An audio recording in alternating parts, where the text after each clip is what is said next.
Hello everyone and welcome to this latest Young Farmers podcast episode. Today we're talking about the Uplands and having a frank conversation about their future. I'm your host Ben Eagle and I'm a rural affairs podcaster, and I'm joined by a panel of guests, all of whom have their own specialisms and experience. First up is Nic Renison, who many of you might know. She farms on the edge of Pennines in Cumbria, and Nic will be our case study today.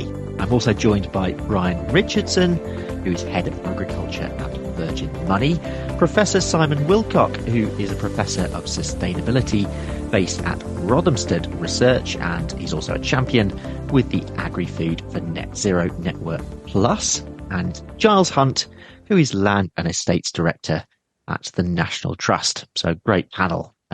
Before we go over to the panel, though, I'm going to start with this. I'm going to ask you all in turn to outline one challenge and one opportunity when it comes to the future of the uplands. And Brian, can we start with you? I think the opportunity is very much there to continue to produce great food and deliver that in the way that the uplands always has.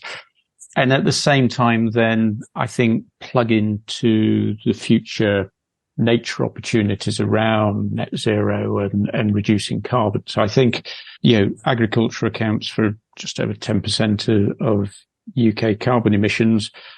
Clear focus on agriculture from the point of view of the support payments it receives, but very much recognise that agriculture can be part of the solution and actually has the resource in land to very much support that and, carry a lot of weight on that. So I think there's a great opportunity there. I think it does need to be managed between food production and that other side, but I think there is the opportunity. The challenge around this is making sure that the economics work all the time. Okay, thanks, Brian. Simon, a challenge and an opportunity from you. I think the challenge for me is probably climate change, particularly the extreme events that are going to be associated with it. But every challenge is an opportunity, right? So Absolutely. We will have to change to cope with this and to deal with this and to sort of buffer the effects of these extreme events. And that change is an opportunity. We can change for the better. We can increase, profit potentially by changing the whole farming system. Nic? I think challenge after last night's weather is the weather. I think, like Simon says, I think we're at risk of the chaos the weather can cause. Opportunities, I think we've got the opportunity to grow food and do amazing things for the environment. Where else can be a sponge? As farmers in the uplands, we've got lots of opportunity and we've got to kind of release our mindset to allow those opportunities to happen. And Giles, we'll just finish with you on this. Well, I think for me, the challenge is policy ambiguity and the ability, therefore, for businesses to make decisions in that environment. It's always much easier, of course, to be able to make those tough business decisions where policy is clear. It's not clear at the moment, and I don't think we're going to get much clarity for a while. And it's important for businesses to be making decisions now. So I think policy ambiguity is a real challenge for businesses in the upland. But the opportunity is for them to be on the front foot to meet society's needs. Society needs a thriving rural economy, and there is much that the rural economy and farmers in particular can provide for society. So it's choosing what those goods are going to be and being on the front foot to deliver those goods. Brilliant. So we've had carbon in there, we've had economics, we've had the weather, we've had social good. So I'm sure we'll be delving into lots of those today. Let's turn to Nic, though. Can you tell us a bit about your farm, a bit about your business? I want to sort of just understand your situation, both where you are now and going forward. But just start by telling us about the farm business today and your main enterprises. Okay, so we farm 360 acres on the edge of the Pennines, so we look towards the Lake District. It's quite a high farm. The farmhouse is at 800 and we go up to about 1,100 feet. And on that farm, we have, it's changed over the 12 years since we've been here, but we now have 90 Aberdeen Angus suckler cows. We have 600 laying hens, a handful of pigs, a woodland pasture agreement stewardship, which is quite important. I kind of class that as one of our enterprises, alongside stewardship on our lower ground. And the key thing with all this is that we came here in 2012 with a big mortgage, and having that mortgage has driven all of our decisions. So we've kind of gone down the regenerative route, but it's been solely driven initially by not having any money to spend.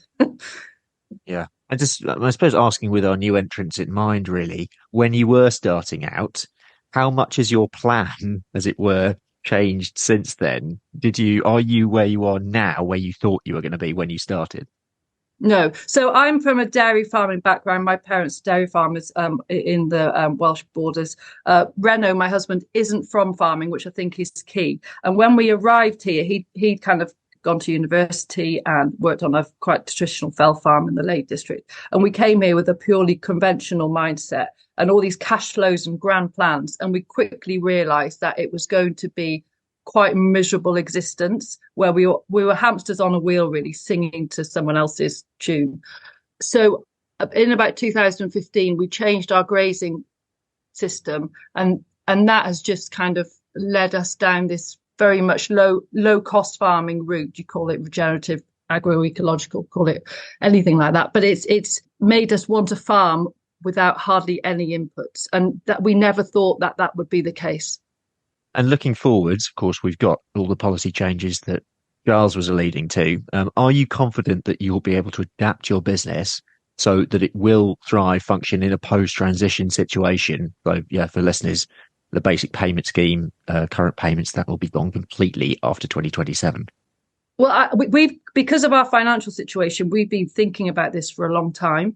And the other key thing, which many young farmers don't have, is it's just Reno and I here. We don't have another layer of mum and dad or management above us. So we can decide things just between us and do it.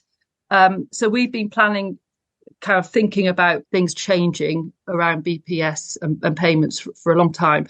And I think we'll be fine. We've kind of planned a lot and we've talked to our accountant a lot. But my take on it is, particularly after the announcements at Oxford, there's lots to go for. And it's quite complicated, but there are lots of opportunities to go with. And I think as a farming business, get out there and kind of have a good look round. And in terms of your plan, just sticking with your farm specifically, where do you want to be in a few years' time? What are your plans? It's being resilient. So we've got our cattle, which are a kind of big chunk of our business, and they're 100% grass fed, but they're 100% grass fed not because it's some kind of belief we have. It's because that system allows us to make more money out of them. They're outside for a long time, so we don't have the housing costs and machinery costs. And the chickens work well with them, so it's quite a symbiotic relationship. So you're stacking enterprises. We have got a big environmental scheme now with wood pasture, and I think of that as another enterprise. So it's very much building resilience into our system. And it'd be interesting to talk later about green finance. I think there are things that we can tap into as well, and we're not adverse to that at all. So it's kind of you doing what we can with our block of land and trying to do things without spending hardly any money. That is the challenge. Let's bring in our panel. And I'm intrigued as to your initial thoughts on Nic's story. Just wonder if you could tell me if there's anything in particular that jumps out, anything of particular interest, and especially with our sort of younger farmers or land managers in mind. Brian, let's start with you again. It's interesting, Nic. I mean, I think you mentioned the word resilience, and I think for upland farmers generally, it is that case of going on. I think the challenge for many really is understanding what those changes mean at the moment. There is very much the uncertainty around where future policy is, but as you say, Nic, very much lots of opportunities. You've got to spend a lot of time looking at what's going to work for your farm and come back to it. But good to hear that you have a plan. And I think the challenge for many upland farmers at the moment is what should that plan be and what does it look like? The sector generally, I think, has had 2 or 3 years of perhaps more consistent pricing in the sector. So we haven't had those dips that we perhaps had in the past. So I wonder with many how much BPS has been missed during that period because income's generally been okay. But every bit of income's important. It's important we can deliver that going forward as well. Giles, your initial thoughts on Nic's story? Yes, I mean, I was fascinated by, I think your phrase, a miserable existence, based on cash flow and the fact that mortgage was dictating everything you did was really interesting. And mainly because I was interviewing some prospective tenants last year, and being a tenant, they've got to think about how they're going to bring working capital onto the farm. And several of them were taking out big loans to fund their initial, machinery and livestock purchases. And when we looked at their cash flows over a 10-year period, several of them weren't going to have paid back hardly any of that capital in 10 years' time. They're working all the hours God sends. And I think your phrase is exactly right. And that's what we were trying to get across to them at that point, which is, what sort of a life are you really going to have on this farm? And you don't need many of your projections within your business plan to be not quite right to make a very big difference with a loan like this hanging over your head. So that was it really rung a bell with me, having gone through that process with some of our tenant farmers last year. Yeah, I think that's a great point, Giles. And definitely, we need to be striving for more than miserable existence in agriculture. That is, we really do. Sure. We really do. Would be good. Simon, we'll finish with you on this. Your thoughts on Nic's situation and story so far? I think my takeaway is about how not to be miserable, right? Okay. And I think what's really good about Nic's story is the fact that it's really hard. Those 10-year projections are never right because you need to be flexible and you need to be adaptable, and that's what has made Nic's case study a success, right? The plan A is not the plan they're doing now. And that's what we need to be. We need to be flexible and adaptable because you don't know what challenges are coming around the corner and you don't know what opportunities are going to be there either. So you need to be open-minded and just sort of roll with the punches when they come and grab the opportunities when they come as well. Cool. Brian, you speak to a lot of farmers. I think you actually have an open, you have your number available for anyone to phone you. So what is your take on farmer sentiment in the uplands at the moment? I think, as I say, it comes in two parts, really. I think on the one hand, from the farming point of view, we've had the sector generally came through all the challenges around COVID. Okay. We've seen some better prices in beef and lamb, which certainly helped the uplands. And as chipping away at BPS, has been something in the background there.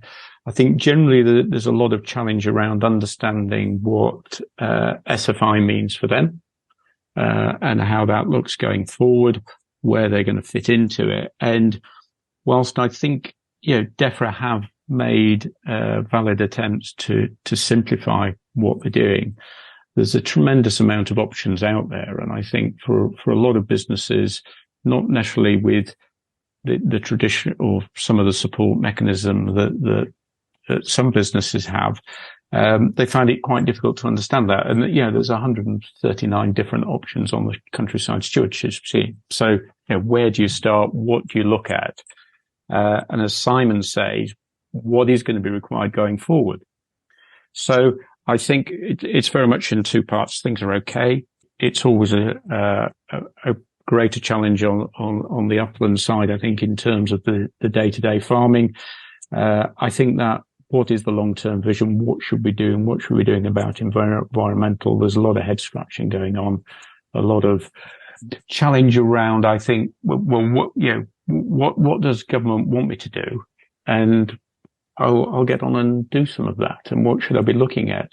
Nic, as a farmer, I'm just interested in your feeling of the situation at the moment, but also maybe what your feeling is of neighbours, of other farmers who you speak to, of how upland farmers are being, I suppose, the deal they're being dealt with. Well, we've done a series of meetings recently around our carbon calling work, and what's been interesting is that farmers, you got a room full of farmers, and there's an acceptance that things are going to change now. But they just don't know where to turn. And I think we've realised that we need to employ a land agent to go through everything and make sure we're not missing out on things. But I think there's a generation of farmers who, and my dad is one of them, he wants to feed the world. And in fairness, that they've done exactly what consecutive governments have asked them to do. And they're finding this move towards more environmental payments and an emphasis on the environmental side really hard. And I think we've got to acknowledge that. But also, Simon will talk later about the situation, but the environmental situation is horrendous. And as farmers, we can help. We should be thinking that we can be the answer here and be quite chuffed that we can answer some of the questions. And some of our neighbours are putting their heads in the sand. Simon, I do want to talk about the environmental challenge later, but first of all, can we turn to advice? Because there has been a lot of advice available, which I think has been, I get the impression has been fairly well publicised and has been a fairly good take up of that. But I'm interested in your view of the farm advice system that we have. And I'm thinking more broadly here, I suppose, in terms of the way that farm advice is carried out, the structure of that farm advice. What is the situation? Does it allow access to everyone who needs that advice? Is it widely enough available? I think access to it is probably all right, but I'm not convinced that the advice is the best. The way the farm advice system currently works is essentially, everyone can put their oar in. Everyone's got a voice to say or something to say. Those voices are all conflicting. Everyone's got an agenda as well, right? So, some people are out there to make a profit. Some people are pushing, certain types of farming or something that they've got a vested interest in. And it's really hard today to get the kind of sort of independent advice that people need. It's impartial. It's well researched, and I think much more sort of centralized guidance along those sorts of lines are needed. Giles, right at the beginning, you brought in the changes sort of policy landscape. So let's turn to that now. I'm interested in your take, Giles, on how prepared farmers, land managers, and the next generation are for a post-transition situation. And again, let's focus on an upland context here. So I think Ben, it's a mixed picture. I mean, Nic's alluded to some farmers with their heads in the sand, and I'd certainly can relate to that. I think some farmers are definitely not prepared, and they're hoping that market fluctuations, international trade and dispute will continue to provide high prices for commodities such as livestock and grain, without probably truly recognising that while sale prices are higher, there are related higher input costs. And I think other farmers are recognising that some of the options within SFI, such as cover cropping or nutrient management planning, soil standards, legume, fallow, tree planting, and species diversity will definitely help their farming operations to be more resilient to the changes in climatic conditions, and in some cases reward them for the great work that they're already undertaking. In terms of the next generation, I think there are some great opportunities as farmers consolidate their businesses, share farming operations, integrating livestock operations into arable, and new entrants have definitely got an acumen for social media, short supply chains, and value added with direct selling. So new entrants are embracing these regenerative principles where some more established farmers are struggling with that. And some of that may well relate to Nic's very salient point earlier about who actually makes the decisions in those businesses. Is it the younger generation? Is it an older generation? Do both those generations have to try and come to a conclusion together, which will inevitably probably mean some form of compromise? So I think all of those aspects lead to a mixed picture. But it was good to see in Farmers Weekly earlier this month that when farmers were being asked what their greatest challenges were, the policy environment has gone up that agenda. So it was lower down the agenda. Now it's up at joint first, going from 9% to 23% who are genuinely worried about that. And I know that's a small snapshot of farmers, but I think it's an interesting shift that actually, more people are probably cottoning on to this is a challenge, and probably there isn't going to be a white knight riding to the rescue. Just following on from that, listeners, if you are interested in joint ventures, share farming, as Giles was talking about there, check out our most recent podcast episode with John T. Brunye. That's available on the YouTube channel. Simon, let's go to that sort of changing environmental context. Let's take a big picture view and think about how the uplands might change in that long run. So take us forward in terms of a reality check of really where we might be heading in terms of the climate and the nature challenge in the uplands. Are we thinking far ahead enough as well? And what could those in the uplands be facing in terms of extreme events by 2050, 2100, etc.? I think on the face of it doesn't sound so bad, right? The UK and the uplands will get a bit warmer, summers will get a bit drier, and winters will get a bit wetter. But that is very much broad brush averages. And the problem comes when you focus on, like you said, the extreme events. We will just get inundated with rain during a storm, and you'll just watch your soil run down the hill, as it were. And I think we're seeing that more and more. So in the past 2 years, we've had a heat wave that destroyed a lot of root vegetable crops. And then, this week it's been pretty wet. But prior to that, I think where I am, we've had above average rainfall now since March 2023. Every single month has been above average. So the water table where I am is now at the surface. So essentially, it's been impossible to do anything in the fields this autumn. And I think those kind of events are just going to get more and more prevalent. That's now. So when you're forecasting forward to 2050, 2100, the things we think of today as an extreme event, that's just going to be a normal storm. And the named storms that we're going to have in 2050, 2100 are going to be like 2 to 3 times worse.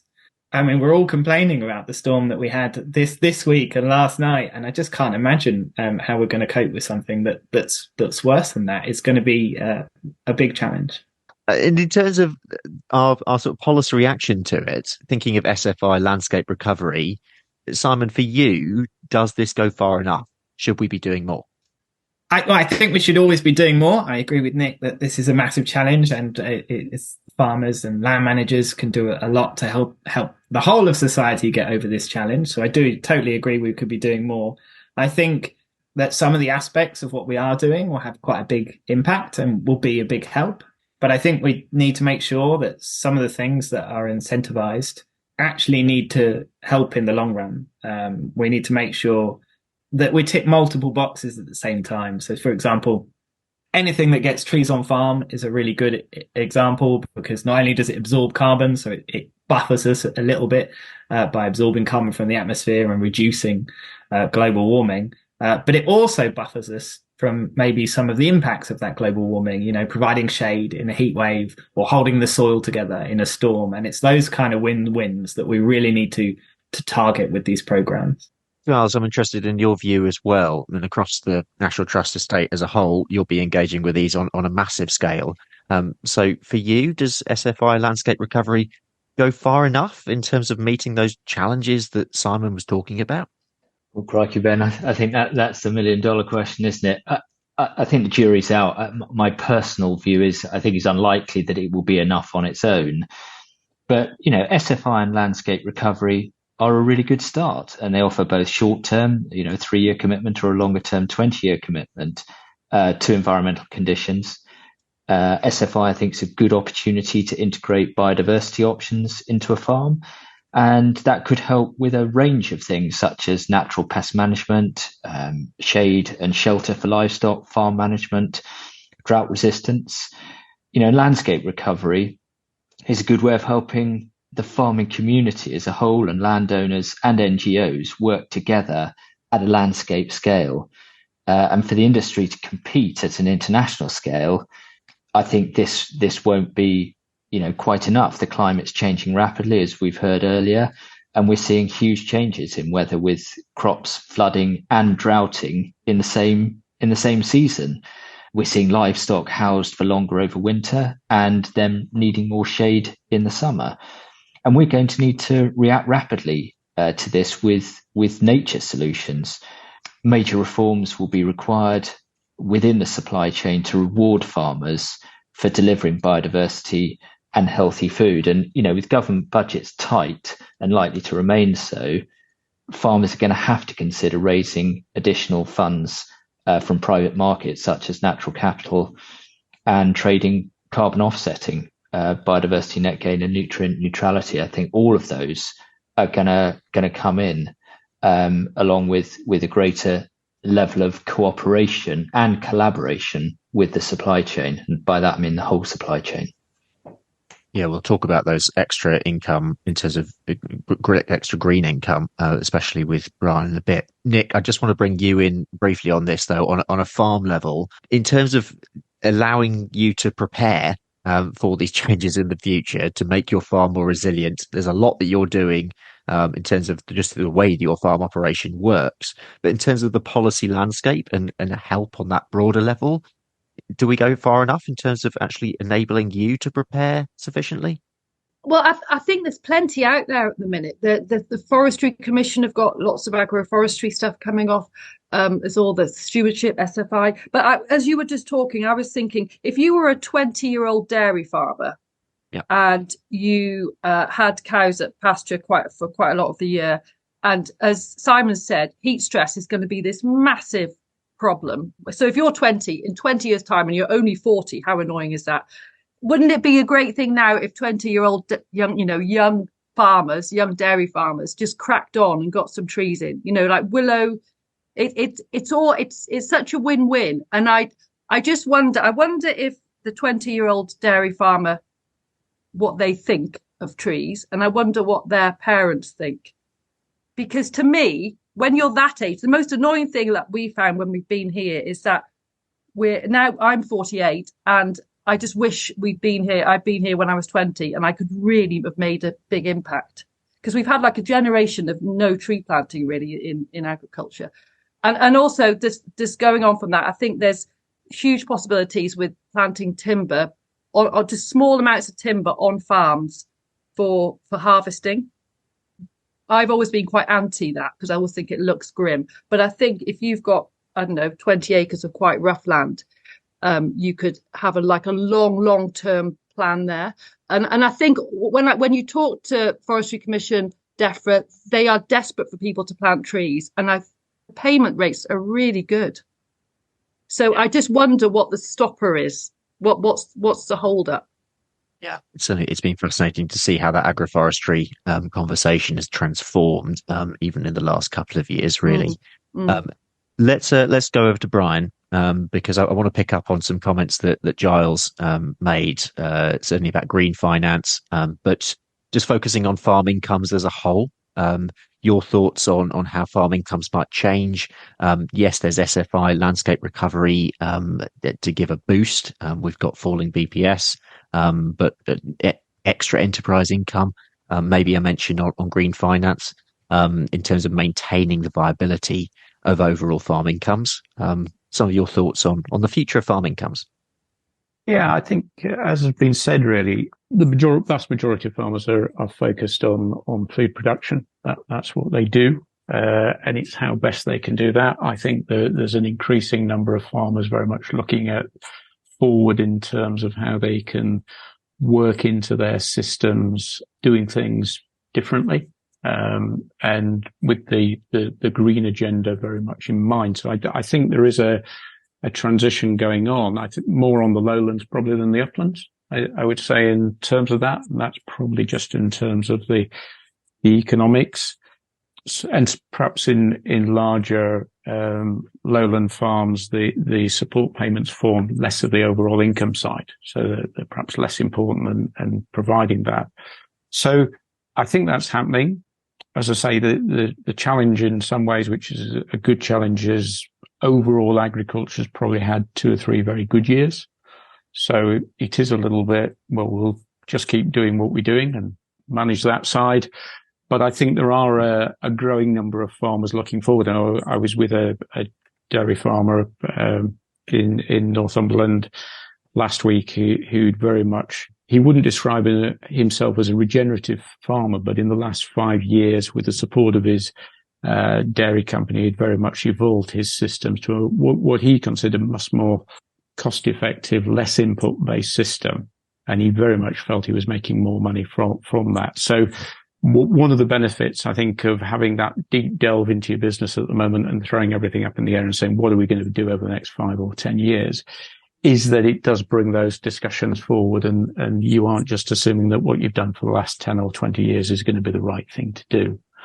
So I think, that's very much going on. I think farmers for a long time have looked at trying to look at alternative forms of income. A lot of that is through diversification, but there's a limit to that. I think in terms of traditional diversification and whether it be tourism or some of the other areas. As you look forward then into biodiversity net gain and water neutrality, etc., I think that is a growing area. I think 12 months ago, I'd perhaps describe it as a little bit of the Wild West.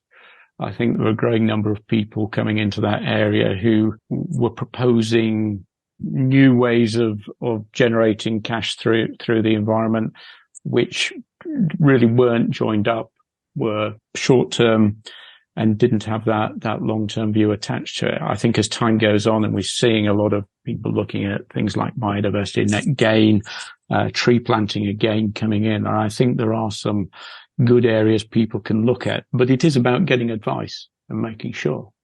And a lot of these, particularly planting trees and, the farm carbon woodland scheme, is effectively a 100-year scheme. So you've got to be able to look a long way forward and understand what's going to happen on your farm, understand what that changes to value. So I think it's the early stages. I think it is settling down a little bit, but it does need that expert help, I think, to be able to pick it up and avoid doing something now, which in 5 years' time you wish you'd never got involved in, really. Yeah. And on that, when it comes to the advice, I mean, the last research project that NFYFC did really highlighted that more information was needed, and that we're thinking here in terms of younger farmers, new entrants. They'd really like more information on green finance and ecosystem selling services, in terms of sort of where they're going in the long run. Do you think that's been addressed? Do you think we're making progress with that, or is it still work in progress? I think it's still work in progress, and certainly we're not getting a lot of central guidance on that, really.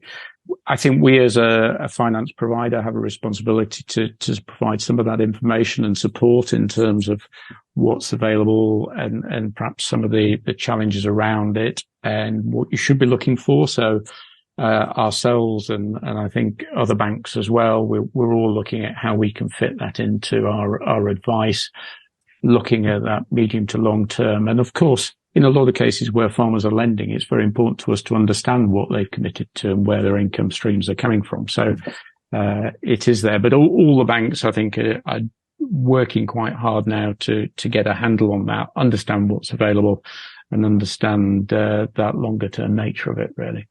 And in the short term as well, in terms of lending and access to money, the impact of losing BPS, what is that having? And I suppose this refers to really businesses adapting and having that plan and working with lenders on that plan and the transition going through.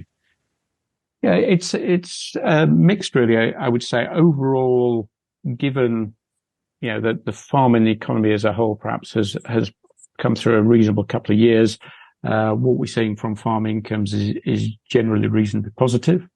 We're also seeing over the last 2 years some reduction in overall lending in the sector, and I think that is a little bit around where farm incomes are, but also just the challenge of understanding where the future is, that future planning, and also post-COVID, actually undertaking investment was quite challenging, and then they've perhaps come back to do some of those projects, and inflation's made them look unviable or whatever. So the actual overall lending in the sector isn't necessarily in a bad place. In terms of looking forward, we're providing ourselves some areas of support for farmers transitioning onto different ways. So we have our Agri Fund, which is where farmers can show reduction in carbon outputs by undertaking some investment, and there's some incentivization around that, and other banks are doing the same as well. So there is a transition happening, but it's in the very early stages. I think, we and other banks are in the market as always to lend money out. Higher interest rates make that challenging, and those probably aren't going to change very much in the next few years in terms of those interest rates. So that will make farmers look long and harder to investment. I think, from a bank point of view, we've always got to make sure we're lending responsibly. So, there is a challenge out there as to just lending money to support farmers who, as Giles said, really are going to have a fairly miserable time for 10 years if they're not paying interest and capital back. So we have a responsibility to lend responsibly in that area. But we do. The sector borrows about £80 billion a year, and I think the challenges around that are understood and managed really. Nic, I just want to turn to you in terms of sort of low input systems and controlling costs and cutting costs on that side. What would your advice and your experience be to listeners on this? I suppose based on what Brian's been saying as well, moving forward, if we're talking about a different context, how could younger farmers be preparing for this shift in mindset, really? So I've just been delivering eggs now. That's why I was late. But our neighbours, some of them are out with a sheep snacker now in January, snacking sheep who lamb in kind of March, April. I think each enterprise, you've got to know all the costs of that enterprise and all outputs as well. And I'm just very aware that there's lots of young farmers who they're unaware of those costs. So it's encouraging the older generation to go through those costs, because BPS, all the support we've had, has kind of massaged that into a big soup. You just need to be very business savvy, understand your profit and loss, and just go through things. And I know when we were first here, every bill that we had, I kind of thought, can we do without that? And it's realizing that you've got to use the sun and rain and your soil, and that they're all free. Obviously, the soil isn't, you bought the land, but it's using what nature gives you. And that sounds a bit waffy, but that's really, particularly for beef and sheep, how you make money. Having sheep or cattle in a shed, as soon as they're in the shed, they start costing you a fortune. Beef and sheep farming is really hard, and to do it and not make money, that is miserable. A few of you have mentioned this idea of it's how we've always done it, and there's this, but perhaps talking of maybe people who have been in the system for longer, more reluctant to change, perhaps.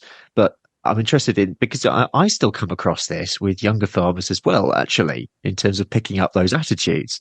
So I want to turn to culture and attitudes and the role that may play in managing the transition, and whether upland farmers feel involved, engaged in the process of change, and want to actually engage with this. Simon, can you give us some context behind this? Yeah. Culture and attitudes are hugely important with anything. It doesn't matter whether you're talking about smartphones or a farming management practice. You get some early adopters, and they tend to be a bit more risk taker orientated, and then the bulk come later, and then you have some people that always lag behind. That tends to happen with almost any innovation.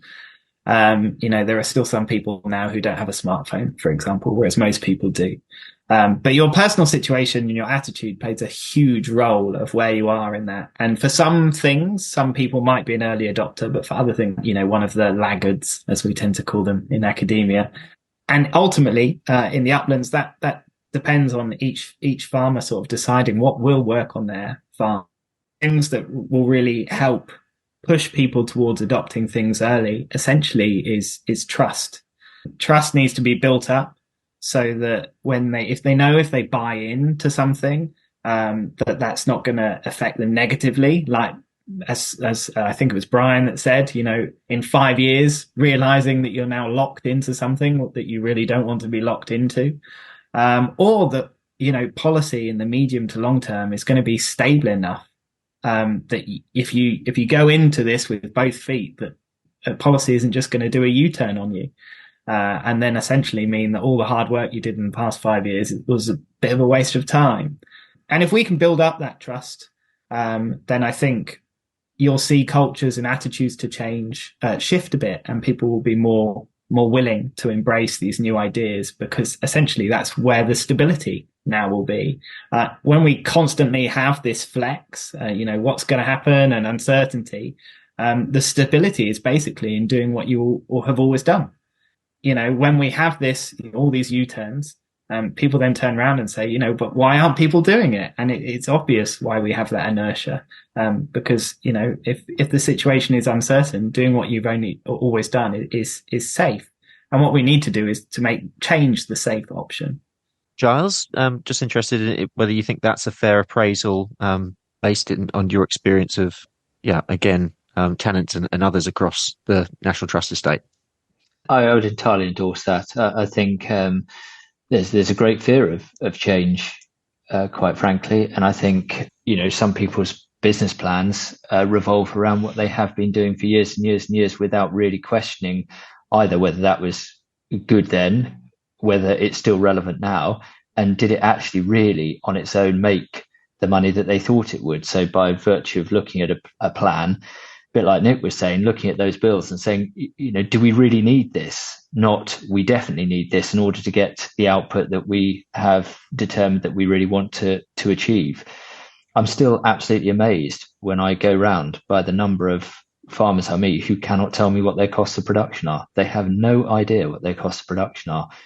And BPS, I do hold responsible for a large part of that they just haven't had to really interrogate the efficacy of their business, and what elements of their business are really making money and which elements of their business are really costing money.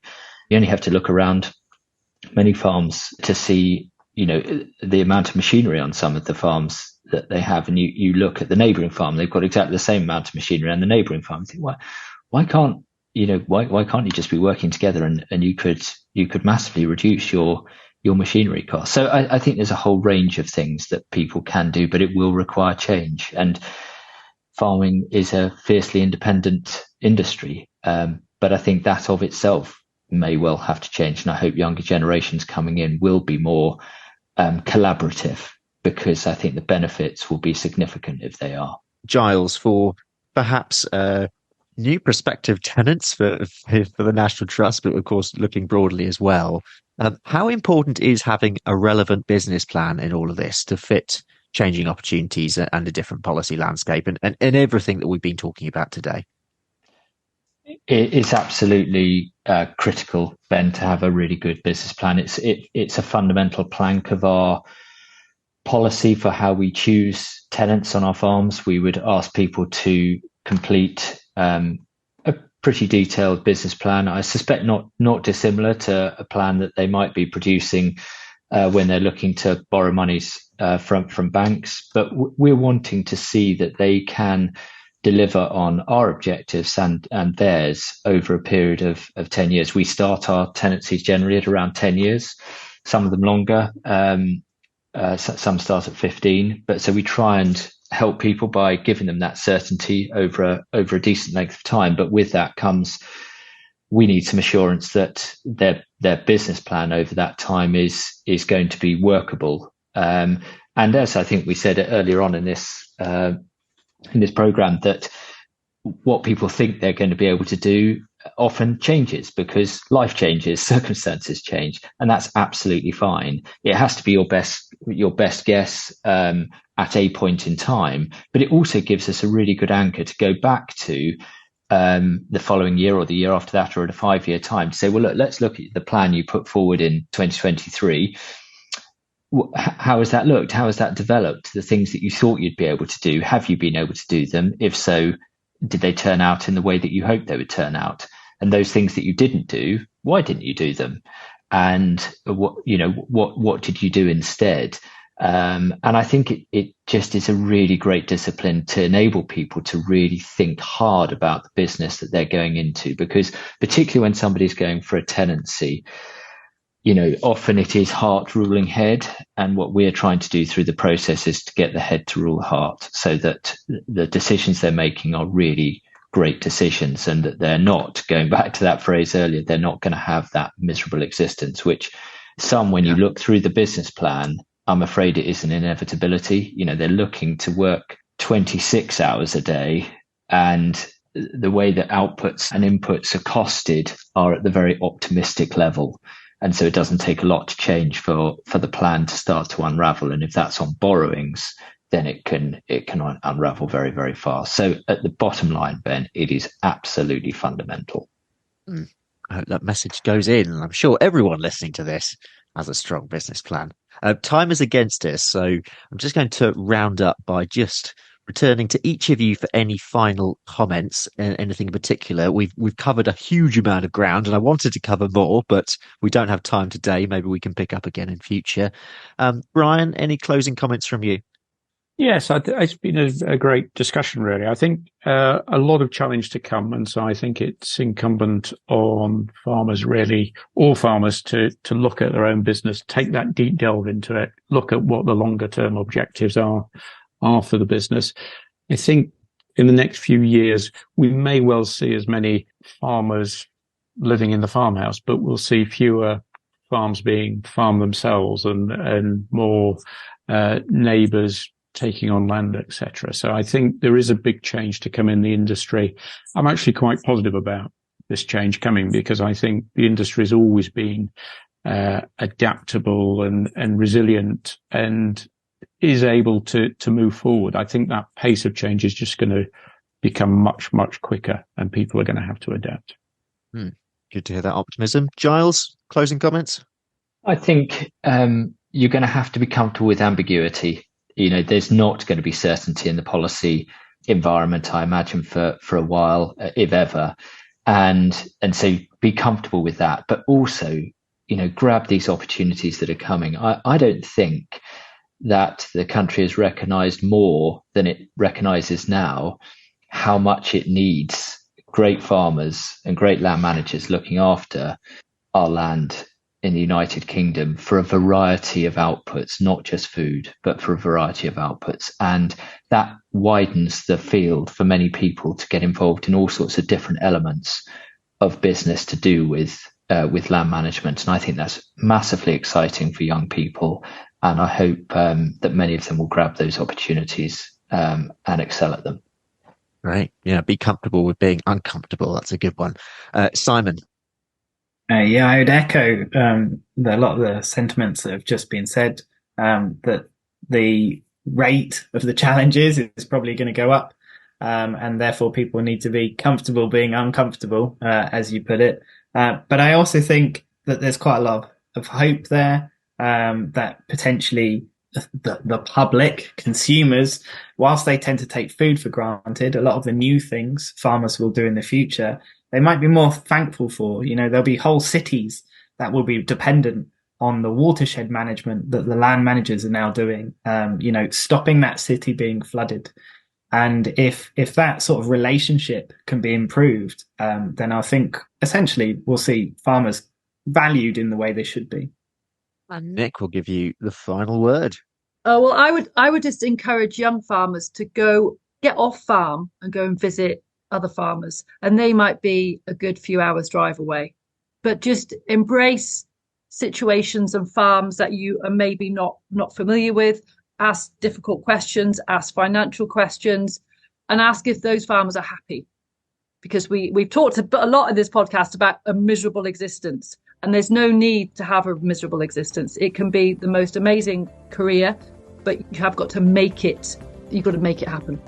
I think that's a great closing comment. We'll leave it there.